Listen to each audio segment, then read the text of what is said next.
Hey y'all, welcome to lesson 121 on my DP chemistry curriculum. Today we're going over structure 3.2.6. That goes over structural isomers, are molecules that have the same molecular formula but different connectivities. So we're going to recognize isomers including branch, straight chain, position, and functional group isomers. Primary, secondary, and tertiary alcohols and halogen alkanes and amines will also be included. We will do some HL stuff in a future video. However, with that, we're not going to be covering any of that HL today. So with this video, let's just go over isomerism one more time. So isomerism, as said in the title, is the same molecular formula, but different compound. Now, these compounds will all act very differently from one another, even with that same formula. Furthermore, we're going over what we call structural isomers. And within the branch of structural isomers, we have three different types of isomers that we will be covering today. So the first one we're going to be covering are what's called chain isomers. Then we're going to be covering position isomers. And then finally, we'll be covering functional group isomers. And so as we cover each of those three, we'll provide a couple examples. So starting with chain isomers, the important thing here is that chain isomers just have a different parent chain length. So we've seen some chain isomers before. One of the examples I have even used before for chain isomers is we have our butane, which is C4H10. Now, butane has the same exact formula as methylpropane, which is still C4H10. So this is butane, and this is methylpropane. And so you can tell that both of these have 4 carbons, and it's all single bond, so they're going to have 10 hydrogens following that CXH2X plus 2 formula for an alkane structure. And so that's a good example of a chain isomer. So those are pretty simple and straightforward. Now, position isomers are exactly what it sounds like. This is where we can take a functional group in, so we can take a functional group and we have the functional group is located in different positions. I'm going to go ahead and label these guys right here as chain, just so we keep that separate. So for our positional isomer, we can maybe look at, we'll still take our bute, but we'll do it with a double bond. This is bute 1-ene. And we can move that double bond into the center of it, creating bute 2-ene. And now the alkene functional group is in two different locations.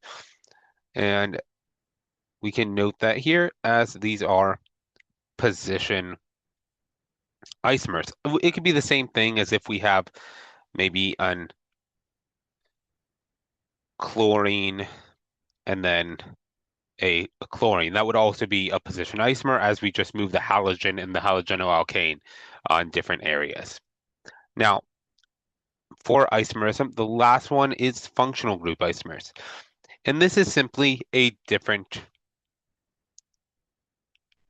functional group present.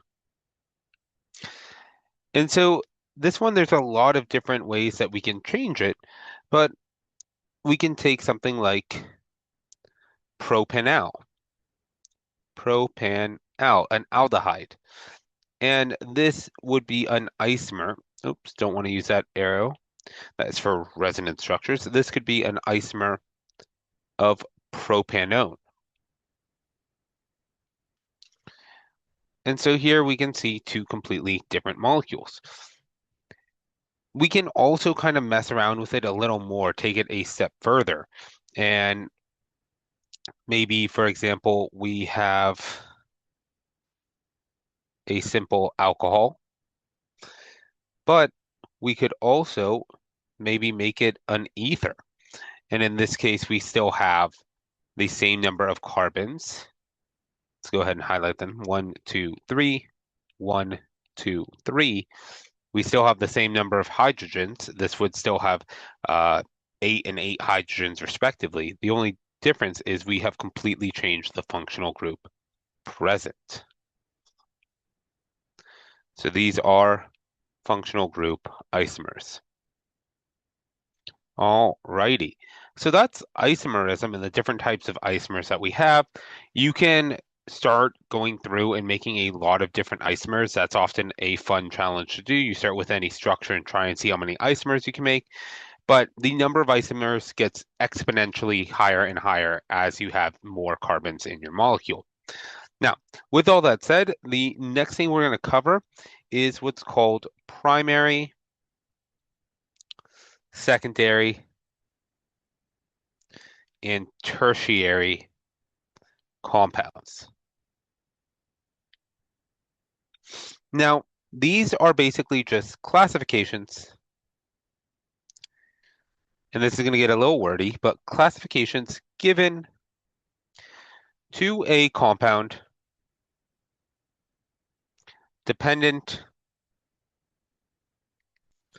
on number of carbons bonded to a carbon bonded to a functional group. This is a very confusing way of saying it. It's a lot easier to see this visually than read out loud, but we're going to do just that. We're going to look at some visual representations. If I look at butan 1-ol, butan 1-ol, I see that the carbon containing my functional group is at the end, and that carbon is bonded to one other carbon. Meanwhile, I could take something like butan 2-ol, butan 2-ol. And once again, I see the carbon that's bonded to my functional group is now bonded to two other carbons. Lastly, I could take something like 2-methyl propane 2-ol, 2-methyl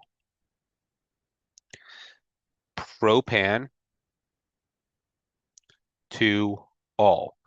Got a little cut off there, but that's okay. And we'll see that my carbon that's bonded to my functional group is bonded to 1, 2, 3 other carbons.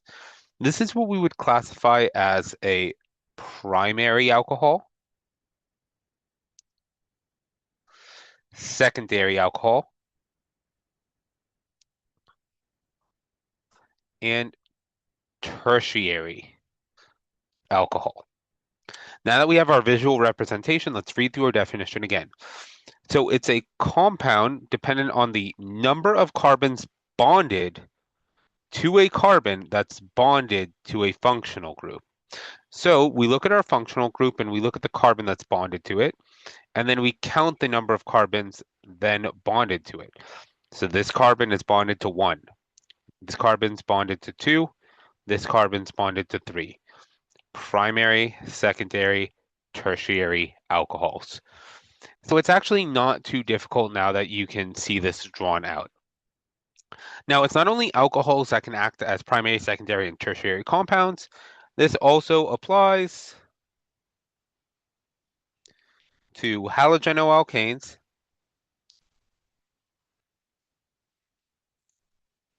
and amines. Now, for alcohols and halogenoalkanes.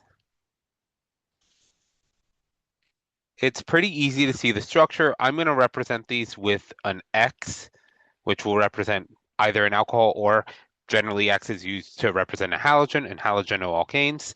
But we can see that for a primary, and I'm going to go ahead and change the color of this.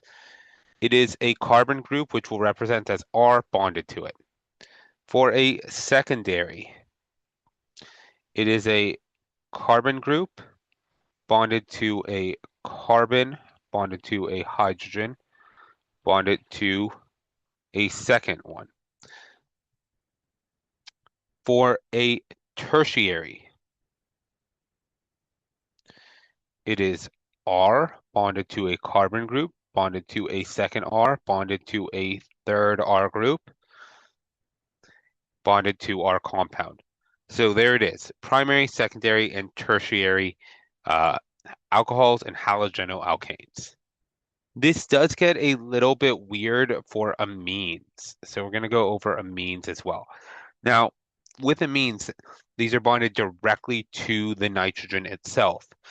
So for a primary, we have R bonded to NH2. For secondary, we have R bonded to NH bonded to R prime. And for tertiary, we have R bonded to N bonded to R prime bonded to R double prime. And so for amines, it's a little different as they're not bonded necessarily to the carbon, they're bonded directly to that nitrogen in the amine.